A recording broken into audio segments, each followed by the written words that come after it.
Bonjour, voici donc la troisième séance d'école d'oraison que je vous propose, qui traitera aujourd'hui de Jésus, non seulement comme modèle, mais comme fondement de notre prière. Je vais vous expliquer en quoi, en dehors du Christ, finalement, on ne peut pas vraiment comprendre ce que c'est que prier chrétiennement. Dieu a voulu se faire connaître en Jésus, c'est le mystère de l'incarnation. Donc c'est assez logique que si on veut comprendre ce que c'est que la prière, il faut connaître Jésus, il faut connaître le Christ lui-même. Vous voyez, dans un couple qui s'aime, on se rend compte que l'amour baisse, décline, quand on connaît moins l'autre, quand on arrête d'essayer de connaître l'autre, quand l'amour perd sa vigueur, sa vitalité. Il y a un enjeu de connaissance qui doit demeurer actuel. Bien, c'est la même chose dans notre relation au Christ. Ça veut dire que l'évangile doit rester la nourriture absolument première de notre prière, de notre oraison. L'évangile, c'est le cœur du cœur. Ça n'empêche pas d'avoir d'autres portes d'entrée, mais c'est vrai que si on n'est pas pétri d'évangile, il manquera sûrement l'essentiel. Il s'agit d'y rechercher l'être aimé, comme une fiancée cherche à lire les mouvements de l'âme de sa fiancée quand elle lit une lettre qu'elle a reçue de lui. Plus on devient familier de l'évangile, plus on va avoir dans la tête et dans le cœur une sorte de portrait du visage de Jésus, du Christ, qui va nous aider à entrer en relation avec lui, à rester avec lui. On va grandir dans la connaissance que nous avons de lui. Cette lecture de l'Évangile assidue nous apprendra, vous a peut-être déjà appris, j'espère, en particulier chez Saint Luc, c'est flagrant. Une chose qui ne peut pas nous échapper, c'est que Jésus n'arrête pas de prier. Il prie tout le temps. Chez Saint Luc, c'est très très très net. Il s'isole pour se tourner vers le Père. Alors il fait ça la nuit, au lever du jour, avant que tout le monde soit levé, le soir. Il ne cesse d'être avec son Père, tourné vers lui, il le prie tout le temps, sans cesse. Il y a des moments où il s'arrête explicitement pour ça, et des nuits entières. Alors avant qu'on passe une nuit entière en prière, peut-être qu'il y a encore un petit peu de chemin à faire. Mais je vais commencer par donc, la prière de Jésus lui-même, avec une citation du cardinal de Bérulle, qui écrivait au sujet de la prière de Jésus: « De toute éternité, il y avait bien un Dieu, infiniment adorable, mais il n'y avait pas encore un adorateur infini. » Un Dieu adorable, mais pas encore d'adorateur infini de ce Dieu. Il y avait bien un Dieu digne d'être infiniment aimé et servi, mais il n'y avait aucun homme, ni serviteur infini, propre à rendre un service et un amour infini. Vous voyez, personne à la mesure de Dieu, si vous voulez. Vous êtes maintenant, ô Jésus, cet adorateur, cet homme, ce serviteur infini en puissance, en qualité, en dignité, pour satisfaire pleinement à ce devoir et pour rendre ce divin hommage. Vous êtes cet homme aimant, adorant et servant la majesté suprême, comme elle est digne d'être aimée, servie et honorée. Vous voyez, ce que le cardinal de Bérulle nous dit, c'est qu'au fond, avant Jésus, il n'y avait pas d'homme capable d'aimer Dieu à sa mesure. Il a fallu que Dieu soit homme pour avoir un homme capable d'aimer Dieu comme il est digne d'être aimé, de l'aimer infiniment, de l'adorer infiniment. Nous ne sommes pas capables, nous sommes limités, finis. Alors on peut penser à tous ces moments de l'Évangile où Jésus nous est décrit comme priant son Père dans sa solitude sur la montagne avant le lever du jour, comme je viens d'en parler, ou de nuit, ou encore de jour. En particulier, il y a un moment privilégié qui est la croix, voilà, sur la croix, le calvaire. Eh bien, Jésus est l'adorateur parfait du Père parce qu'il offre tout son être. C'est le sacrifice parfait offert au Père. Alors, comment est-ce qu'on comprend notre prière à la lumière de cette dignité suprême qui est celle de Jésus, à la lumière de cet adorateur parfait, le seul adorateur parfait qui est Jésus? Vous voyez, parce que se pose quand même une question du coup. Si le seul adorateur digne de Dieu, c'est Dieu lui-même, c'est Jésus, alors qu'est-ce que ça vaut pour nous? Qu'est-ce que vaut notre petite prière, notre culte qui est forcément imparfait?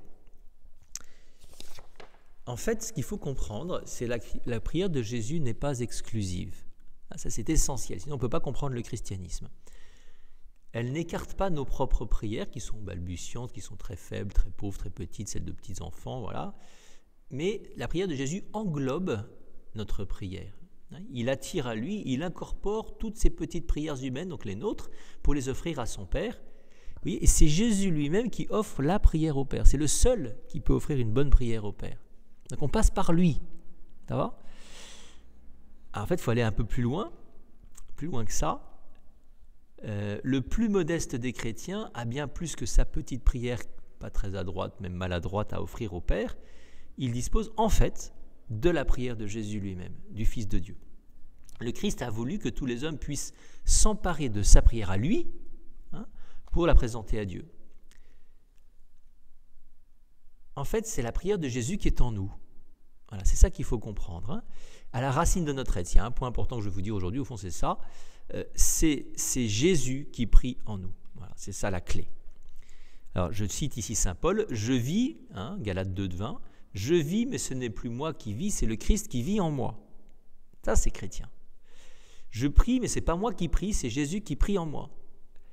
L'esprit du Fils fait retentir en moi un cri d'amour vers le Père, un enfant tourné vers le Père. Dieu a envoyé dans notre cœur l'esprit de son Fils qui crie « Abba, Père », Galates 4:6. Il crie « Abba ». En nous, il prie « Abba ». Or, Abba, c'est papa, c'est le nom en araméen, c'est le nom que Jésus adresse à son Père. « Abba, Père ». Donc ça veut dire quoi ? Que la prière même du Fils de Dieu est au cœur de l'homme. C'est ça qui est en jeu. Ça, c'est la nature secrète de toute prière vraiment chrétienne. Par le baptême, Jésus gagne les hommes les uns après les autres et prie par eux et en eux. Saint Paul nous dit encore, Romains 6:5, c'est un même être avec le Christ que nous sommes devenus. Nous sommes un avec lui. Donc en réalité, que nous le sachions ou pas, une vraie prière est toujours la prière de Jésus. Toujours. Ça veut dire quoi ? Ça veut dire qu'au fond, faire oraison, c'est rejoindre le cœur du Christ qui prie. Prier, c'est se livrer au Christ qui prie pour nous et en nous. Et dans toute prière, aussi petite et dérisoire qu'elle puisse apparaître, c'est la prière du Fils que le Père entend, du Fils unique bien sûr, un Fils avec un grand F. Donc quand on sait que partout et toujours on est en présence du Christ glorieux, prier finalement consiste essentiellement à s'offrir, à se livrer avec tout son être, intelligence, cœur, etc. ouvert, à son action, à son emprise. Il veut être celui qui est tout en tous, comme dit saint Paul aux Colossiens 3:11 par exemple, aussi 1 Corinthiens 15:28. Quand on a compris ça, on comprend que l'enjeu n'est pas de croire que sa petite oraison quotidienne, qui paraît si dérisoire et laborieuse, qui peut même paraître complètement nulle parfois, peut intéresser Dieu. Vous voyez, il ne s'agit pas d'être dépressif là, en disant ça, parce que Dieu, il ne lui manque rien, donc il n'a pas besoin de moi. Ce serait absurde de dire ça, ce ne serait pas raisonnable. Si nous nous faisons une très haute idée de notre prière, ce n'est pas parce que nous sommes super, que nous ne sommes pas au fond un peu méprisables, parce qu'en fait nous le sommes, désolé, mais c'est parce que notre prière est élevée par Dieu à la dignité de la prière des enfants de Dieu. Donc je redis la même chose un peu en boucle pour que ça rentre. La prière n'est pas une conquête de l'homme, c'est l'œuvre de Dieu, l'œuvre du Christ en nous. Voilà. Et puisqu'elle est essentiellement une œuvre de Dieu, donc ça suppose quoi ? D'être docile à l'action de Dieu. Tout ça est très logique. Saint Paul nous dit, vous avez reçu en vous un esprit de fils adoptif qui vous fait crier « Abba, Père ». J'ai déjà parlé, c'est comme ça que Jésus appelle son Père, en particulier au moment de la Passion. Abba, Abba, Père, tout est possible, Marc 14:36. Éloigne de moi cette coupe, c'est au jardin de l'agonie. Abba, Père, mon papa, Abba. Alors les conséquences de ça sont grandes, j'ai bien expliqué, j'espère que vous avez à peu près compris. Si on a compris ça, on ne se croit plus jamais seul en prière, à l'oraison, même si on en a l'impression. Il y a Dieu qui est en nous, il n'est pas loin, il est en nous, il est tellement proche que c'est pour ça qu'on ne le voit pas souvent. Il ne faut donc pas juger notre temps de prière du seul point de vue de notre activité à nous, évidemment. C'est Dieu qui agit d'abord quand on s'expose au soleil. Au soleil. Il n'y en a pas besoin de s'activer pour qu'il nous chauffe, il suffit d'être là et de s'offrir à son rayonnement pour qu'il nous chauffe. C'est comme ça que pour commencer un temps de prière, il faut en premier lieu prendre conscience que Dieu est là, s'offrir à lui, s'exposer à lui. Ensuite, c'est très simple, je cite saint Paul toujours, Romains 8:26, « L'Esprit vient en aide à notre faiblesse, car nous ne savons pas prier comme il convient.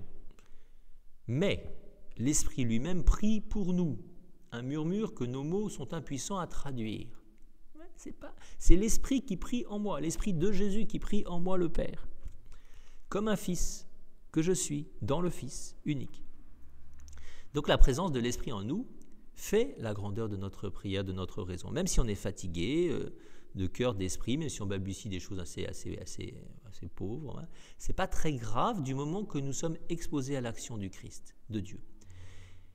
Et si la prière de l'Esprit est impossible à bien saisir, nous savons en tout cas quel est le cri du Fils vers le Père, Abba, hein, Papa. Donc la substance de notre prière, c'est un cri de fils, un cri d'enfant, un élan de tendresse filiale qui jaillit de notre âme. C'est pour ça qu'elle est agréable à Dieu. Ça va ? Hein ? La prière est agréable à Dieu parce qu'elle est la prière du Fils unique, adorable et parfaitement adorant du Père. Alors je passe à un deuxième point. Parce que je viens de vous expliquer pourquoi il suffit à une âme en état de grâce, hein, disponible pour Dieu, unie à lui, de se rendre disponible à cette œuvre de grâce, d'engager sa volonté, vous voyez, dans un acte de prière pour qu'elle se mette effectivement à prier. Parce que c'est vrai que si je suis abîmé par le péché, eh bien j'ai abîmé l'union au Christ et à la grâce. Donc ça veut dire que je ne pourrais peut-être pas vivre cette prière. D'où la réconciliation, d'où la confession.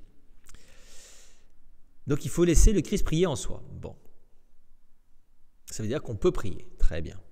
Cela étant dit, eh bien, cette capacité de prière que procure en fait le baptême, hein, cette action de Dieu en nous qui met en nous la grâce, eh bien, elle est donnée quand même sous forme d'une semence qui est appelée à grandir, à croître. Alors, vous retrouvez ici cette citation de Marc, chapitre 4, 26-27. « Il en est du royaume de Dieu comme d'un homme qui aurait jeté du grain en terre, une semence de moutarde si vous voulez, qu'il dorme et qu'il se lève nuit et jour, la semence germe et pousse, il ne sait comment. » Vous pouvez retrouver ici dans la présentation que j'ai faite de la foi, donc sur la même chaîne YouTube, sur le même site de la paroisse. Bon, vous pouvez retrouver cette présentation. J'ai fait un petit dessin, alors c'est à la minute 18 quelque chose, je vous aide, dans lequel j'exprime au fond comment est-ce que Dieu agit par sa grâce au cœur de l'homme et comment est-ce que cette semence doit encore pousser, germer et être entretenue. Vous voyez que l'enjeu de la vie chrétienne consistera à favoriser la croissance de cette semence, ou pour le dire autrement, l'initiation à la prière va consister essentiellement à prendre conscience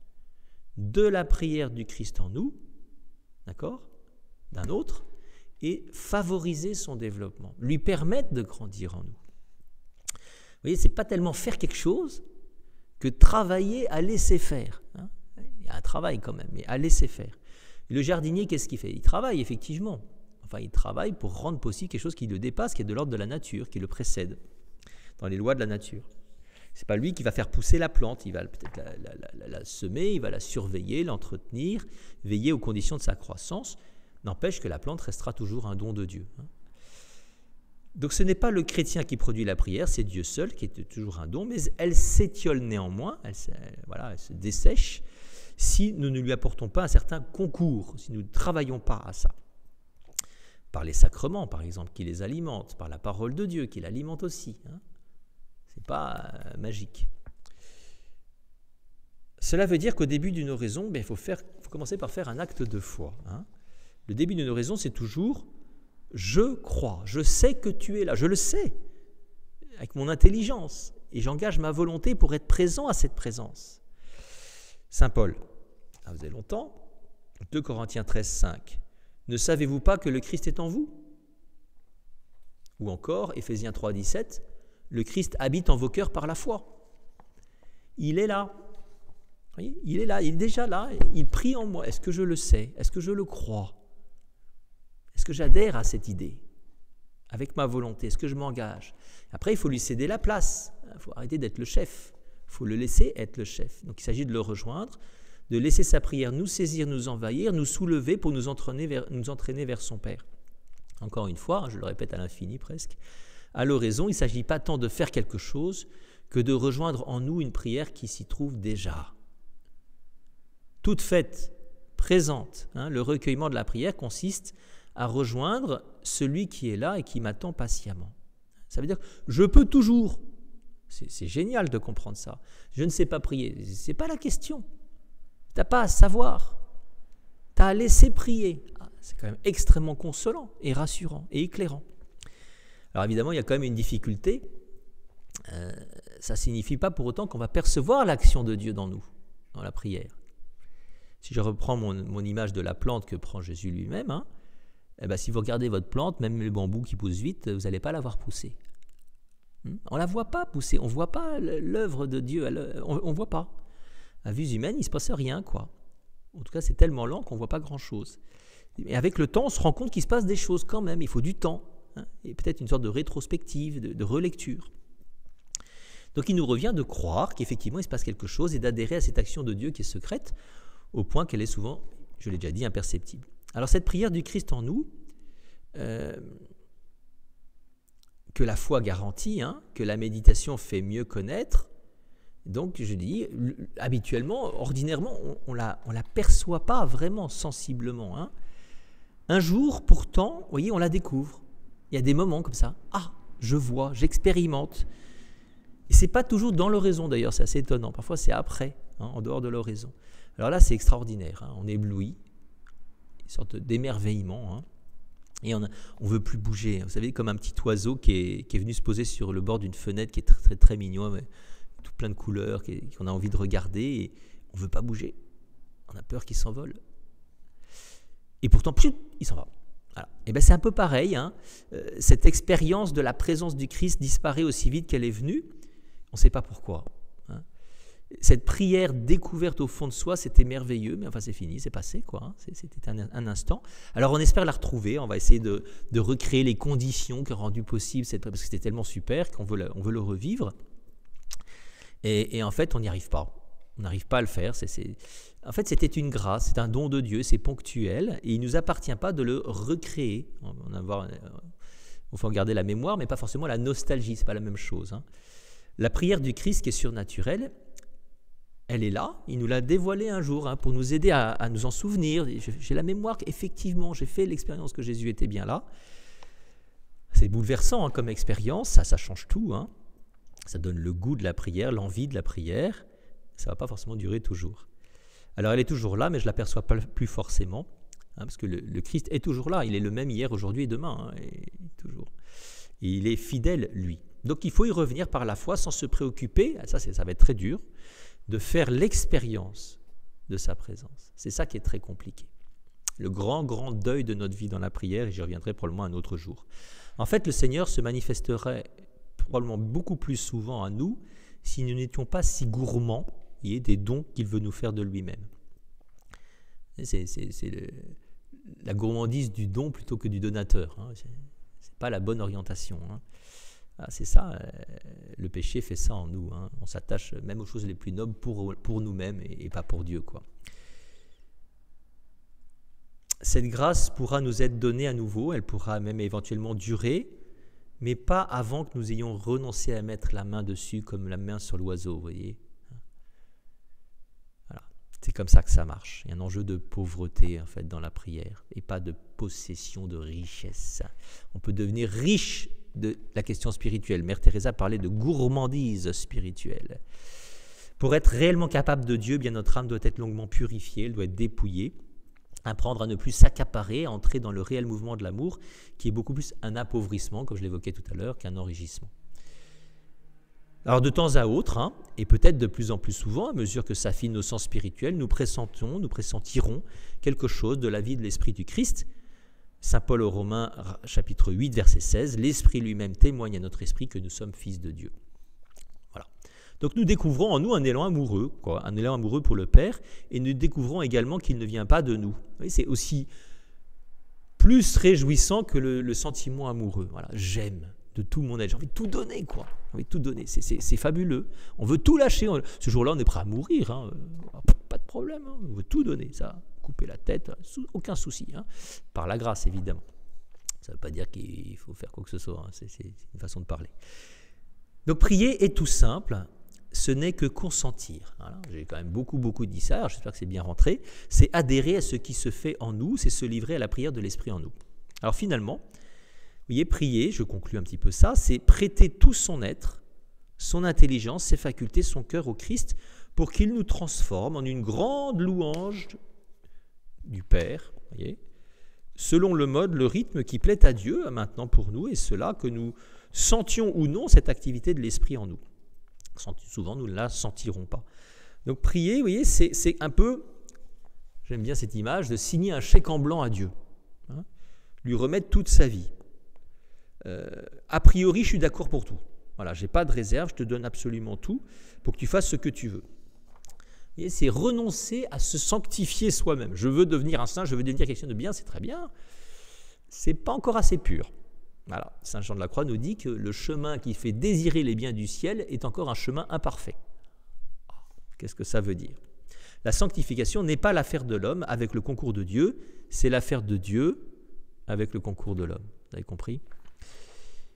Alors je reprends une image du père Caffarel qui est assez éclairante, je trouve mignonne.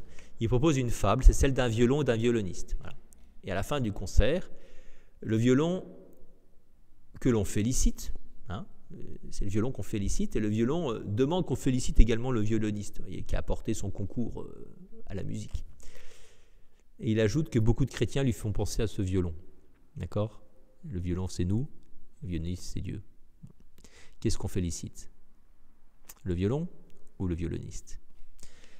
Ce que nous venons de voir nous permet d'accueillir et de faire réellement nôtre la prière que Jésus nous a offerte, nous a apprise, que nous pouvons réellement oser dire. Ensemble, nous osons dire, qu'on peut dire à la messe, avec audace, c'est la prière du Notre Père. Parce que c'est quand même un peu audacieux de dire que Dieu est mon Père.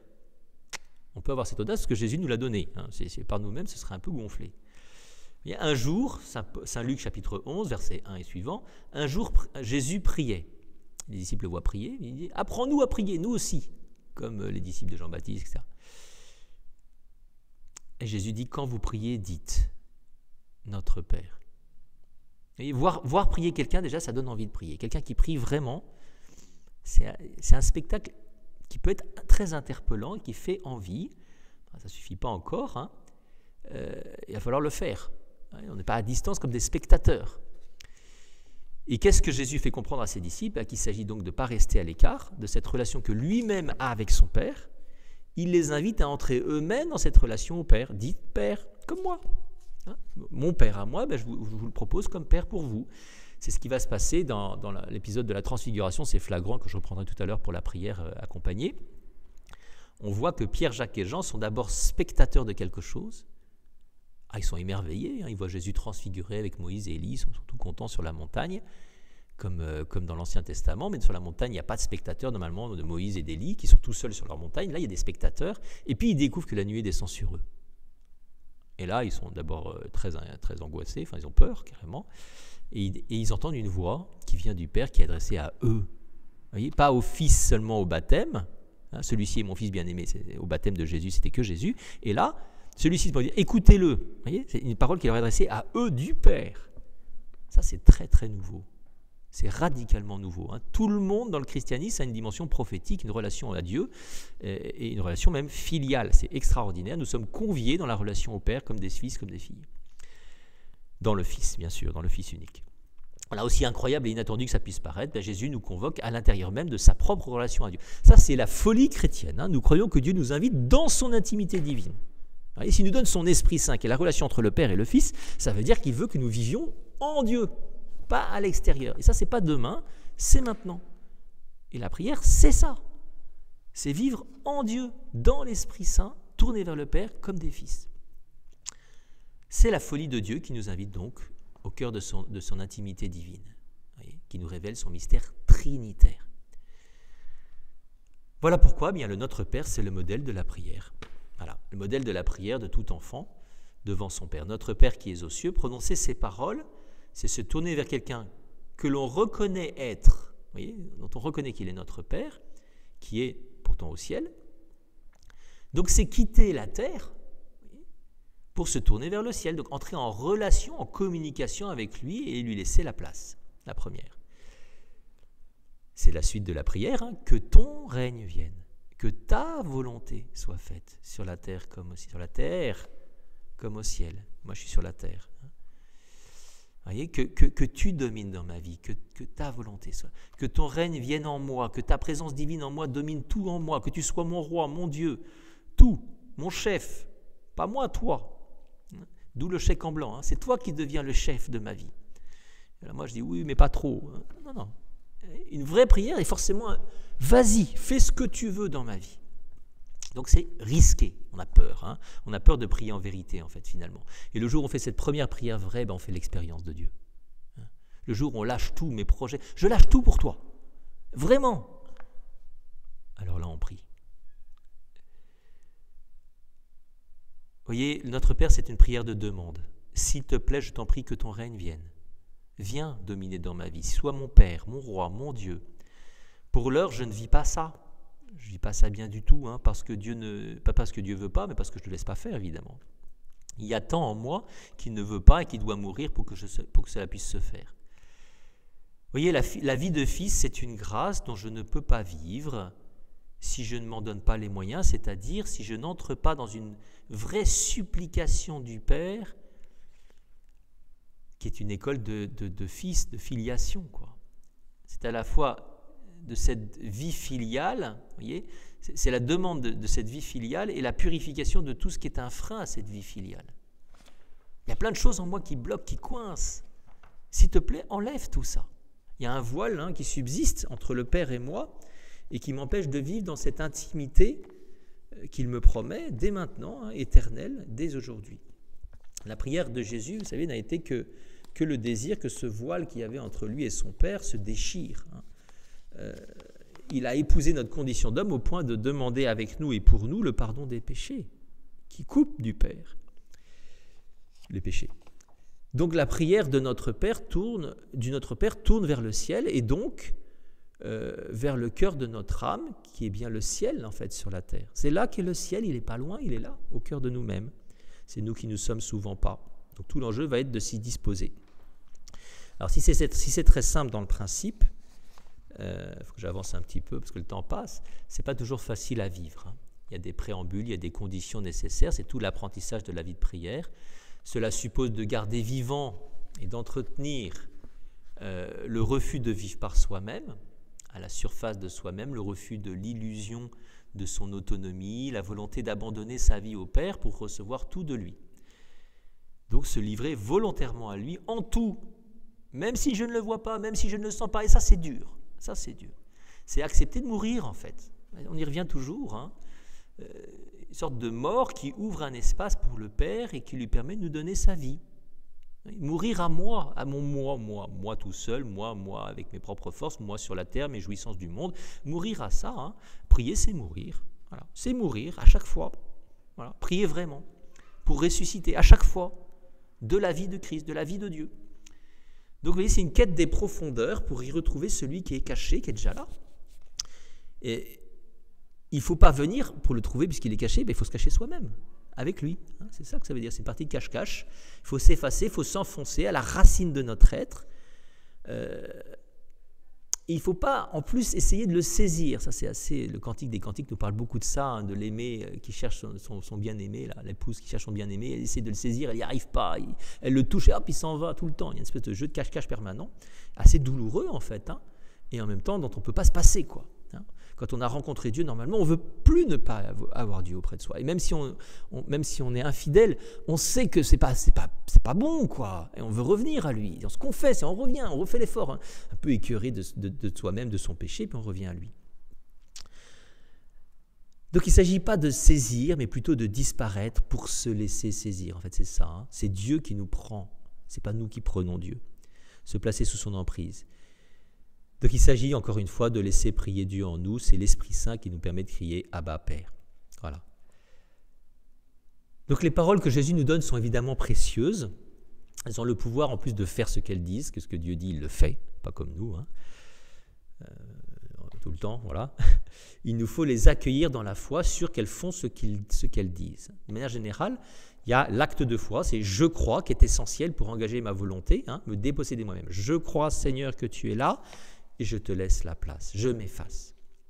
Et on voit bien que dans l'Évangile, Jésus passe toute la nuit à prier son Père, toute la nuit. Je ne vous parle pas des 40 jours au désert, là, en jeûnant en plus. Il y a un enjeu ascétique, il y a un combat de la prière. C'est pas facile, quoi. C'est essentiel, c'est vital, c'est absolument premier, mais c'est dur. C'est dur, c'est normal. Il s'agit de se battre pour se placer dans les bonnes conditions déjà pour trouver le Père. Il faut accepter la nuit, voyez, pour ne trouver qu'en lui la lumière. Toute la nuit, il reste à prier. Accepter de rester dans la nuit jusqu'à ce que la lumière se fasse, quoi. Parfois, accepter que son corps se plaigne. Voilà, il n'a pas envie d'être là, j'ai envie de dormir. Ne pas trop l'écouter, le mettre au second plan. Il faut quand même l'écouter un peu, sinon ça ne va pas marcher. Sinon, on combat tout le temps avec lui, ça ne va pas bien marcher. Et mais j'y reviendrai peut-être un autre jour. Pour ce combat, le Notre Père, c'est une grande arme. Thérèse de Lisieux disait la chose suivante. Quelquefois, lorsque mon esprit est dans une si grande sécheresse qu'il m'est impossible d'en tirer une pensée, pour m'unir au bon Dieu, c'est pourtant une carmélite, elle faisait que ça, je récite très lentement un Notre Père. Et puis, la salutation angélique. Alors ces prières me ravissent, elles nourrissent mon âme bien plus que si je les avais récitées précipitamment 100 de fois. Et lentement, Notre Père, en pesant les mots. Notre Père, c'est un grand secours dans le principe, comme je l'ai dit. Il nous place en position d'enfant, tout simplement. Ça peut être juste Notre Père et on s'arrête là. Père, Fils, avec moi, uni à toi. Il donne le contenu juste de la prière en plus de demandes tournées vers le Père. Voyez, avant nous-mêmes. Alors, apprendre à prier, j'avance, je suis un peu en retard. L'enjeu de la prière est la prière du Christ elle-même. Nous comprenons donc le lien qui existe entre notre propre prière et notre intimité avec le Christ, entre notre prière et notre connaissance du Christ. Au fond, prier, c'est être uni à Jésus. Ça veut dire que pour apprendre à prier, il faut commencer par contempler Jésus lui-même qui prie, essayer d'épouser ses sentiments, mais pour ça, il faut le connaître. Comment est-ce qu'on le connaît ? En lisant l'Évangile, en méditant l'Évangile. Donc on a besoin de connaître l'Évangile de plus en plus et de mieux en mieux. Regardez Jésus prier son Père.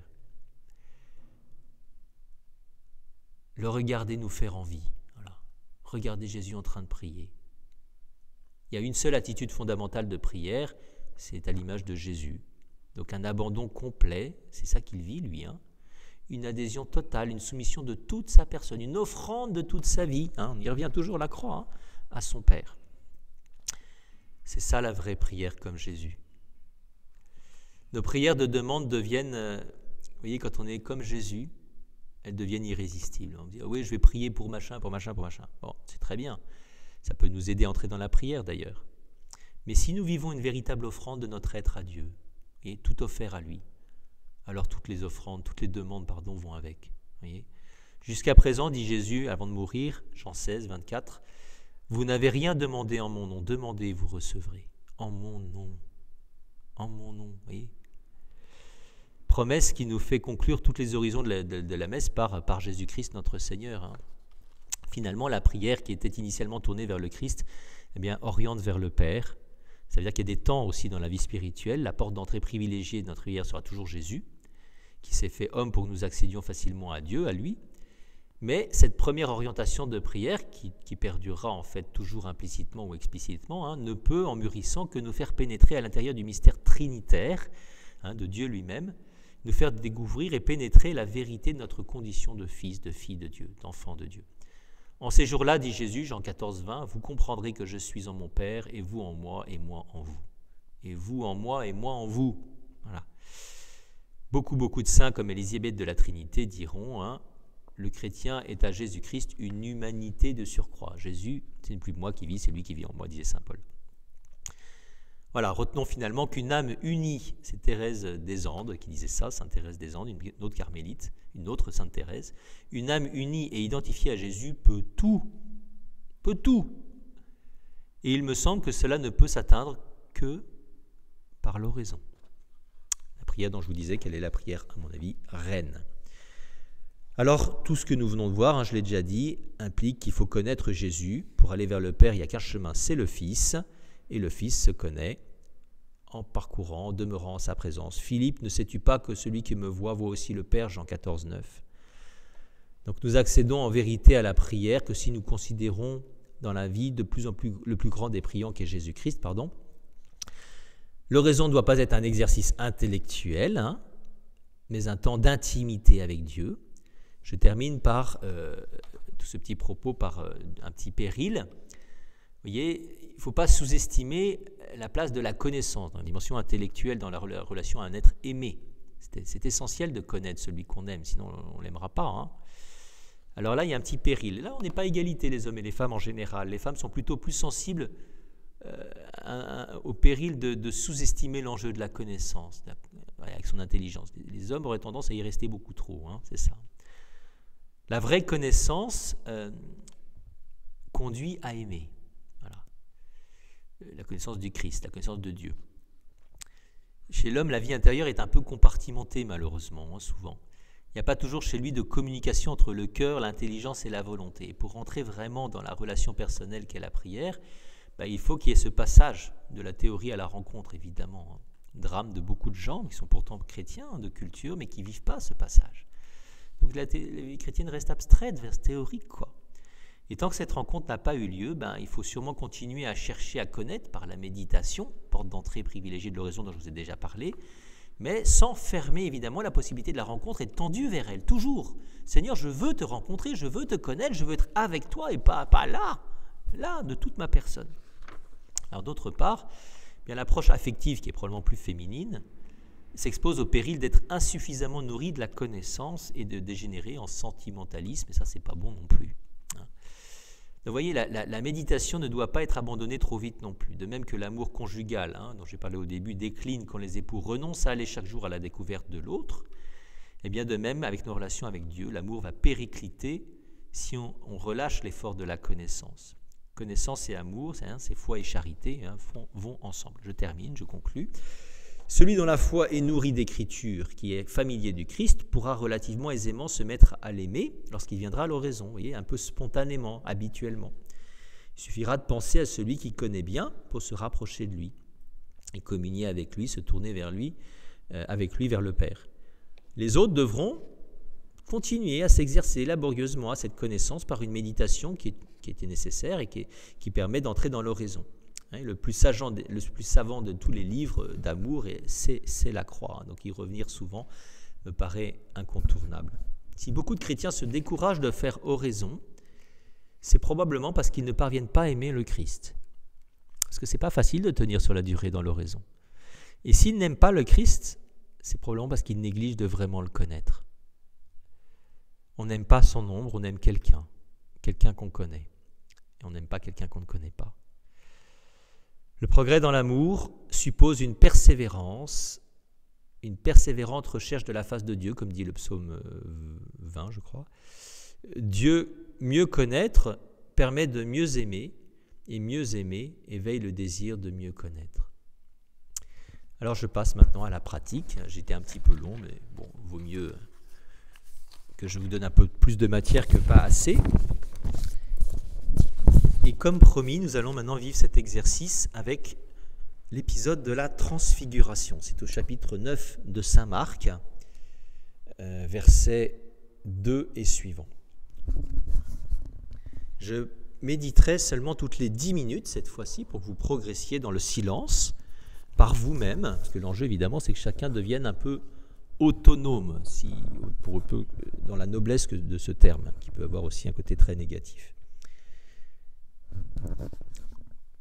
Au nom du Père et du Fils et du Saint-Esprit. Amen. Dans l'évangile de Jésus-Christ selon saint Marc. 6 jours après, Jésus prend avec lui Pierre, Jacques et Jean et les emmène eux seuls à l'écart sur une haute montagne. Et il fut transfiguré devant eux. Ses vêtements devinrent resplendissants, d'une blancheur telle que personne sur terre ne peut obtenir une blancheur pareille. Élie leur apparut avec Moïse et ils s'entretenaient avec Jésus. Pierre alors prend la parole et dit à Jésus : « Rabbi, il est heureux que nous soyons ici. Dressons donc 3 tentes, une pour toi, une pour Moïse et une pour Élie. » De fait, ils ne savaient que dire, tant était grande leur frayeur. Survient une nuée qui les couvrit de son ombre, et de la nuée une voix se fit entendre : « Celui-ci est mon fils bien-aimé, écoutez-le. » Soudain, regardant tout autour, ils ne virent plus que Jésus seul avec eux.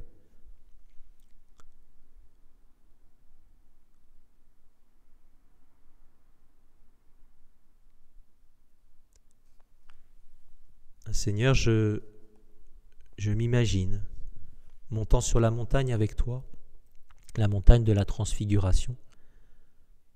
Tu m'emmènes sur ton lieu de rencontre avec le Père.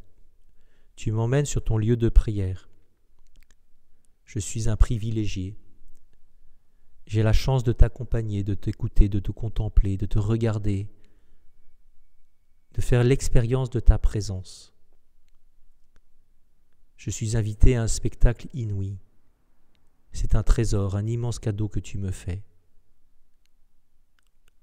Et le gros danger pour moi, ce sera de rester seulement spectateur, alors que tu veux me convier dans ta relation au Père en acteur. Je monte sur cette montagne pour expérimenter cette vision à ma façon, qui a une actualité pour moi. Toi aussi tu es, moi aussi je te vois transfiguré devant moi. Moi aussi j'ouvre les yeux sur la vie du ciel. Moïse, Élie et la voix du Père. Je reste en silence en m'arrêtant à un mot, une parole, un geste, une idée qui me permet de rester tourné vers toi, tout entier, de tout mon être, de toutes mes forces. Je garde une idée, une phrase. Je la répète si besoin dans mon cœur, dans ma tête, dans mon âme, pour demeurer avec toi 10 minutes.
Maître, il est heureux que nous soyons ici.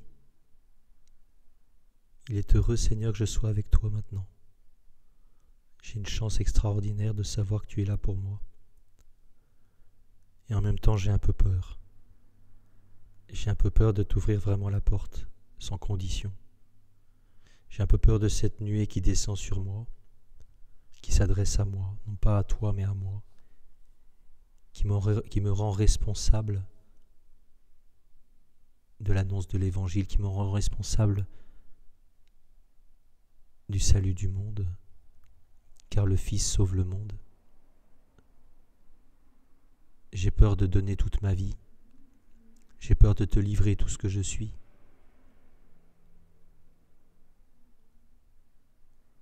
Enlève de mon cœur, Seigneur, cette peur. Fais descendre sur moi ton Esprit Saint. Comble-moi de toi.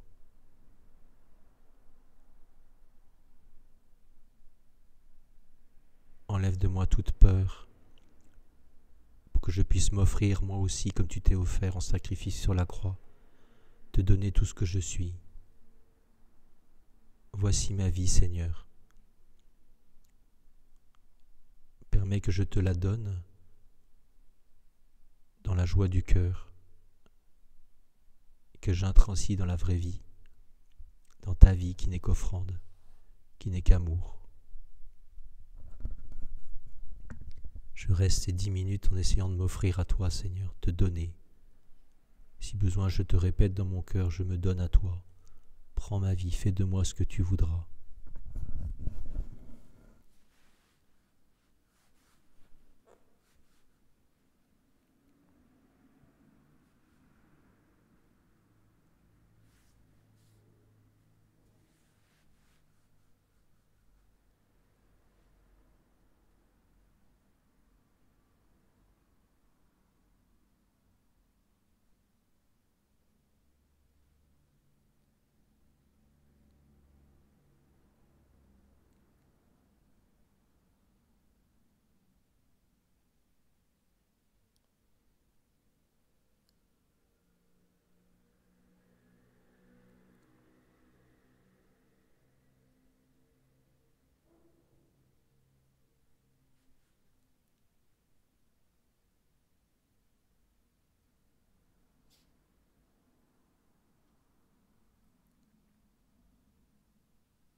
vint une nuée qui les couvrit de son ombre, et de la nuée une voix se fit entendre.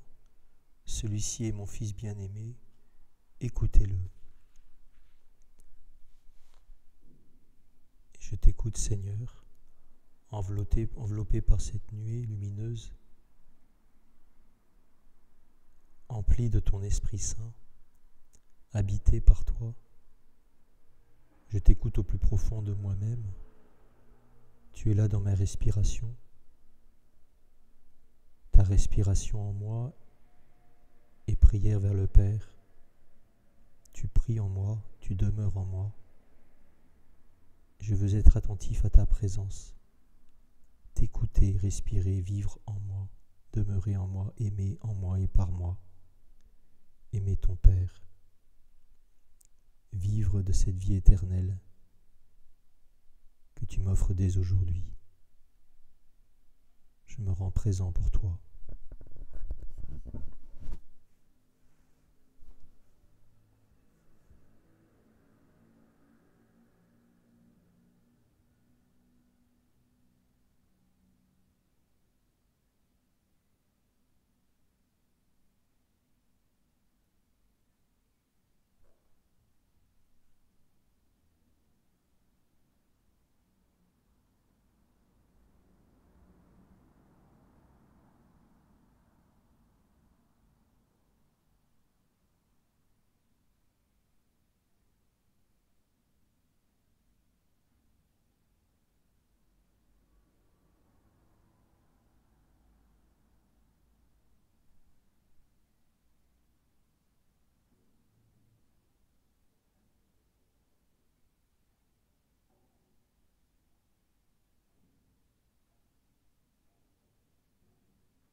notre Père qui es aux cieux, que ton nom soit sanctifié, que ton règne vienne, que ta volonté soit faite sur la terre comme au ciel. Donne-nous aujourd'hui notre pain de ce jour. Pardonne-nous nos offenses, comme nous pardonnons aussi à ceux qui nous ont offensés. Et ne nous laisse pas entrer en tentation, mais délivre-nous du mal. Amen. Au nom du Père et du Fils et du Saint-Esprit. Amen. Voilà, je vous invite à vous exercer à l'oraison dans les jours qui suivent. Vous pouvez reprendre éventuellement ce même texte ou un autre. Voilà, laborieusement, péniblement. Il y a des jours où ce sera facile, d'autres ce sera difficile, c'est normal. Plus c'est difficile, plus ça a du prix aux yeux du Seigneur, moins on a envie de rester, une espèce de tension. Bon courage à tous et vendredi prochain, il y aura la prochaine séance. Au revoir.